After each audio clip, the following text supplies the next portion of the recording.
Okay, so we've got the piece in position. I've set the tool rest perpendicular to the area that I'm going to cut first, okay? If I left it square, it's going to be really difficult to draw the tool around. I'm taking this corner off first, okay, similar to the drawing. As I say, I'm not quite sure, yeah, the proportions should work.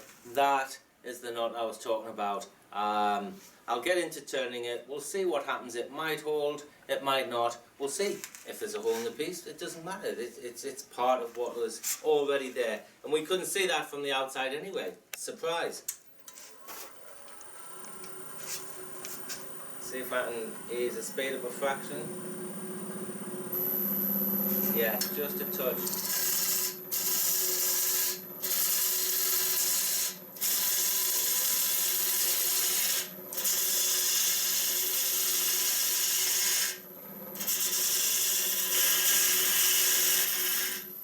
Tool rest is actually a little high. I'm going to drop it a fraction, move the tool rest closer. It's starting to balance up a little bit now. Now just since taking that corner off,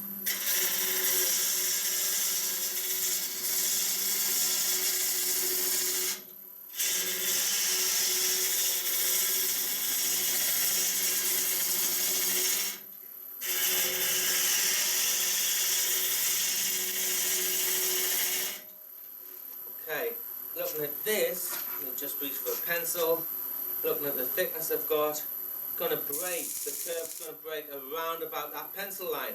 We've got a third, and a third. It's going to be around about there. And that's what I'm aiming for now. I've got the flat, and take this corner off, that corner off, make a cut, and explode, cut down here, and yeah, we'll just start cutting. And now when I'm making these cuts, I'm looking at the profile. I can see what I'm cutting, when I'm cutting it. Let's get this tool rest a little closer. There we go.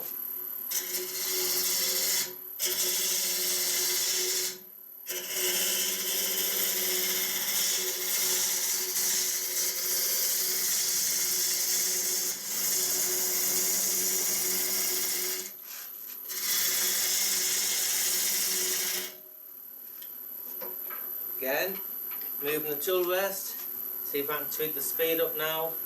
Fabulous, yes.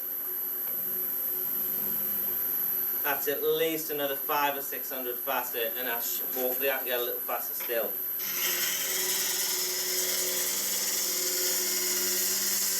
Much easier.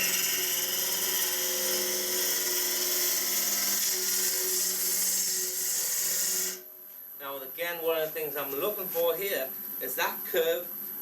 That curve has to flow through the foot. You do not want a flat there. If you've got a flat there, the curve will be wrong. And when you remove the foot, you'll have a flat instead of a continual curve. You're better off having more of a bump there. You can take a bump away, you can take the wood away, you cannot put it back on. So I'm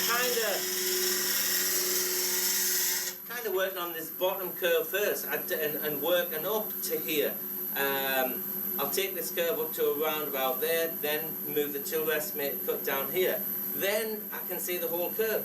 You need to make that cut there, otherwise your eye hasn't got anything to locate onto. Again, refer back to the beginning, those drawings that I did.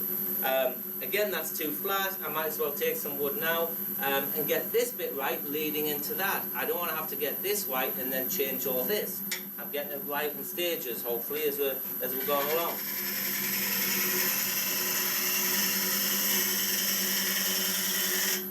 Still needs a touch more.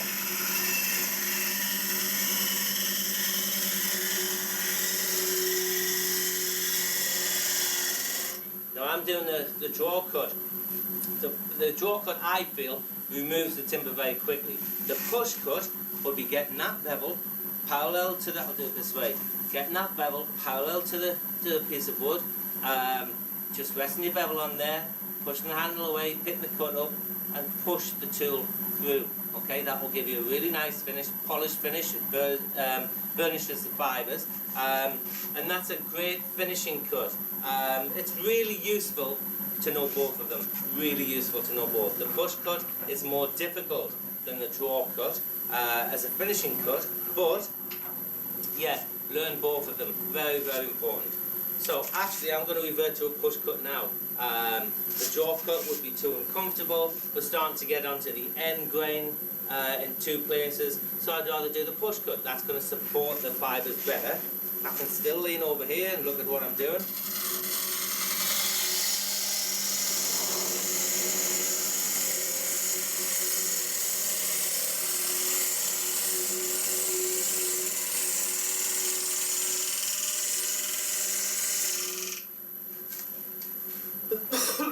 Pardon me. I could hear the ticking when I came to here from where the knot is, and you see the difference in the shade of the wood. That was the jaw cut, that was the push cut. The push cut support the fibres, and that's more burnished. I'm going to go over it again with the jaw cut.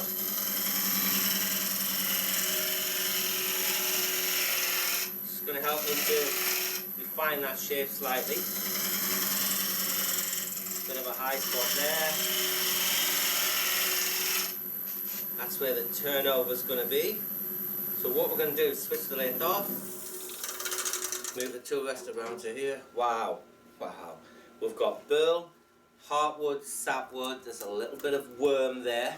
Let me take this out, show you. Heartwood all the way around here, sapwood, bit of burl around there, bit of worm. I'm going to cut that out. Look at that burl around here. Then we'll get into that really nice kind of, okay, the knot. Hopefully, I like that. I hope that stays in, especially on the curve. That, look at the grain around there, gorgeous. A little hollow there, moving slightly. I might just put some super glue in there, but if I do, I'm gonna seal it first, otherwise it'll stay in the wood. So look, let's get this. This is going to be absolutely gorgeous, fabulous piece of wood. We'll wet it up. I'll turn the shape, wet it before I sand it, and we can see the see what the finish looks like, or what it'll kind of look like when it's finished. Okay, so a push cut. I'm going to start at this corner. I'm not going to start there. I've got to cut all that wood, all that corner the tool has. Start here. Take a little bit at a time. Again, I'm looking at the profile. I don't want to turn it around too much. I'm going to come to here. Show you the tool. I'm going to come to here. I'm going to do a push cut down there, not a draw cut. I could probably get the draw cut. It's uncomfortable. I could maybe use the bottom wing and push the tool around that way, but the push cut is a slightly smaller cut.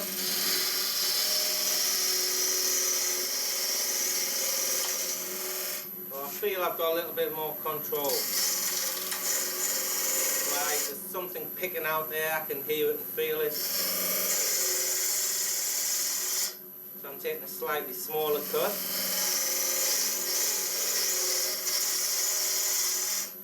Less resistance, shouldn't pull the wood so much. Take this right the way through.